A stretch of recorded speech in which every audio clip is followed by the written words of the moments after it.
Afterward, Jesus returned to Jerusalem for one of the Jewish holy days. Inside the city, near the sheep gate, was the pool of Bethesda with 5 covered porches. Crowds of sick people, blind, lame, or paralyzed, lay on the porches. One of the men lying there had been sick for 38 years. When Jesus saw him and knew he had been ill for a long time, he asked him, "Would you like to get well?" "I can't, sir," the sick man said, "for I have no one to put me into the pool when the water bubbles up. Someone else always gets there ahead of me." Jesus told him, "Stand up, pick up your mat and walk." Instantly, the man was healed. He rolled up his sleeping mat and began walking. But this miracle happened on the Sabbath, so the Jewish leaders objected. They said to the man who was cured, "You can't work on the Sabbath. The law doesn't allow you to carry that sleeping mat." But he replied, "The man who healed me told me, 'Pick up your mat and walk.'" "Who said such a thing as that?" they demanded. The man didn't know, for Jesus had disappeared into the crowd. But afterward Jesus found him in the temple and told him, "Now you are well, so stop sinning, or something even worse may happen to you."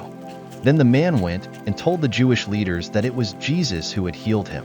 So the Jewish leaders began harassing Jesus for breaking the Sabbath rules.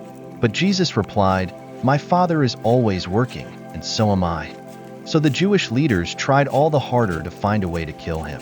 For he not only broke the Sabbath, he called God his Father, thereby making himself equal with God.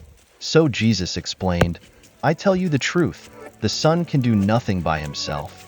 He does only what he sees the Father doing. Whatever the Father does, the Son also does.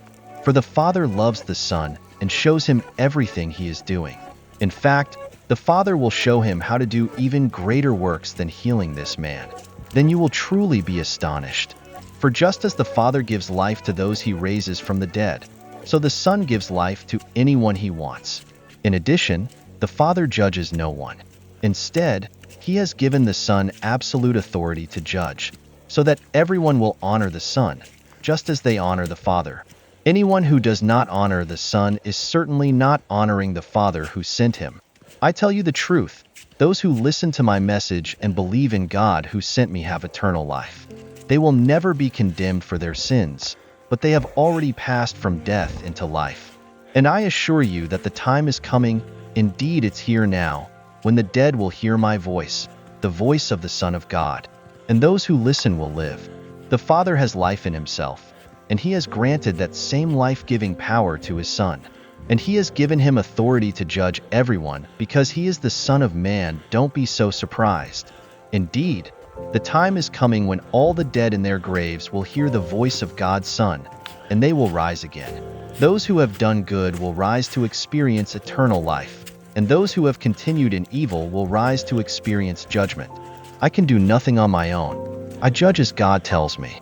Therefore, my judgment is just, because I carry out the will of the one who sent me, not my own will. If I were to testify on my own behalf, my testimony would not be valid.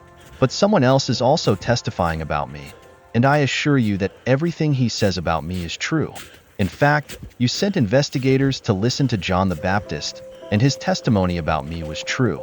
Of course, I have no need of human witnesses, but I say these things so you might be saved. John was like a burning and shining lamp, and you were excited for a while about his message. But I have a greater witness than John, my teachings and my miracles. The Father gave me these works to accomplish, and they prove that he sent me. And the Father who sent me has testified about me himself. You have never heard his voice or seen him face to face, and you do not have his message in your hearts, because you do not believe me, the one he sent to you. You search the Scriptures because you think they give you eternal life. But the Scriptures point to me, yet you refuse to come to me to receive this life, because I know you don't have God's love within you. For I have come to you in my Father's name, and you have rejected me. Yet if others come in their own name, you gladly welcome them. No wonder you can't believe, for you gladly honor each other, but you don't care about the honor that comes from the one who alone is God. Yet it isn't I who will accuse you before the Father. Moses will accuse you. Yes, Moses, in whom you put your hopes. If you really believed Moses, you would believe me, because he wrote about me. But since you don't believe what he wrote, How will you believe what I say? John 5, 1, 3, 5, 40, 42, 47.